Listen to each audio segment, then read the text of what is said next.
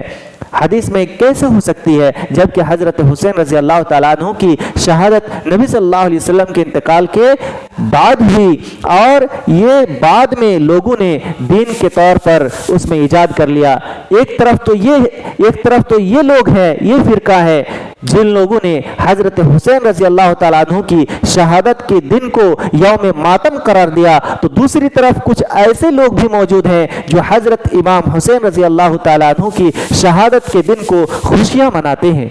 یعنی دونوں لوگوں نے حد کر دی، نہ ان لوگوں کی بات صحیح ہے، نہ جو لوگ خوشیاں مناتے ہیں ان لوگوں کا یہ کام صحیح ہے۔ دونوں اپنی اپنی جگہ غلط ہے، بلکہ صحیح کیا ہے؟ صحیح یہ ہے کہ اسلام اعتدال پسند دین ہے، یعنی درمیانہ ہمیں رویہ اختیار کرنا چاہیے۔ ہمیں دل میں تکلیف ہونی چاہیے کہ حضرت حسین رضی اللہ تعالیٰ عنہ کی شہادت جو اس طریقے سے بے رحمی سے کی گئی، یہ یقیناً اس میں غور کرنے کی بات ہے، اور ہم ان کے لیے دعائے خیر کریں اور ان کے لیے دعائے استغفار کریں، لیکن یوم ماتم منا لیں یا یوم خوشی منا لیں، اس طریقے سے کوئی فائدہ نہیں ہوگا۔ اللہ رب العالمین سے دعا ہے کہ اللہ تعالی ہمیں اور آپ کو صحیح سمجھ عطا فرمائے۔ السلام علیکم ورحمۃ اللہ